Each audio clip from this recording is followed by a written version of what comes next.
suis Paul Rousseau, conférencier sur le leadership personnel. Les gens qui me connaissent savent comme j'aime lire des manuscrits qui datent de centaines, voire même des milliers d'années.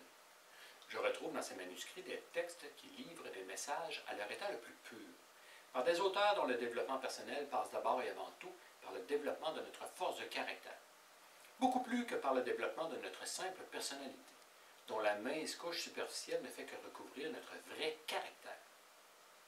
L'un des manuscrits que j'ai lus fut écrit par Sun Tzu, un général chinois qui vécut il y a approximativement 2500 ans. Le titre de ses écrits est « L'art de la guerre ». Violent ou négatif, direz-vous? Tout dépend de ce que vous recherchez dans ses écrits. Ce que j'y ai puisé principalement est d'apprendre premièrement à ne jamais aller en guerre.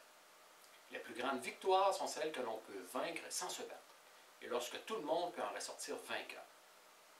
Ce qui signifie que l'on doit comprendre notre ennemi de cet instant et tenter de trouver les compromis qui éviteront les affrontements et qui en feront plutôt un véritable allié vers l'achèvement d'un but commun et honorable. Sun Tzu fut en fait l'un des plus grands leaders et stratèges de tous les temps. Voici donc l'objectif de cette chronique.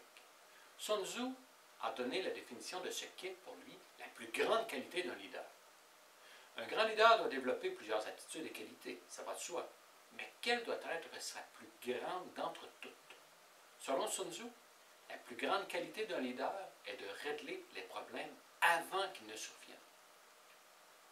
Si nous modernisons cet énoncé, qui est toujours actuel, cela signifie que nous devons avoir une vue d'ensemble de chacune des situations que nous vivons, dans chacune des 8 facettes de notre vie, dont la famille, notre santé, notre carrière, nos finances, notre social, etc.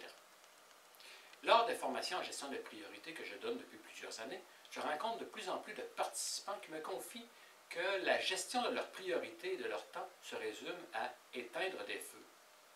Ce qui signifie qu'ils sentent qu'ils jouent aux pompiers en étant à la merci de leur environnement. Ils me confient aussi que lorsqu'un congé ou une vacance se pointe le nez, l'énergie leur manque pour pouvoir se recentrer, planifier leurs prochains jours et semaines à venir et travailler sur leurs vraies priorités.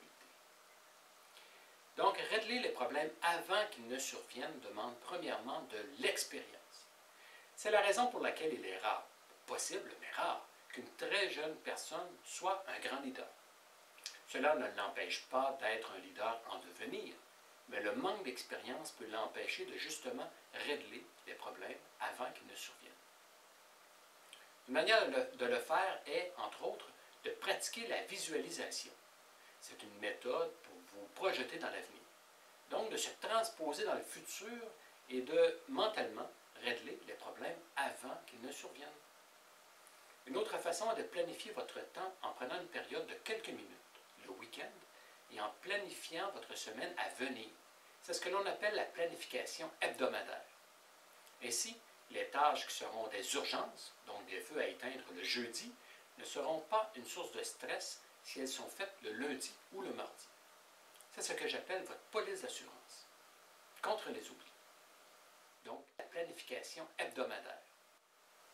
Faites maintenant cet exercice en 4 étapes. Premièrement, prenez un défi que vous aurez à vivre dans les prochains jours. Deuxièmement, planifiez et prévoyez la situation à venir. Vivez cette situation, ce défi, maintenant. Comme exemple, par la visualisation.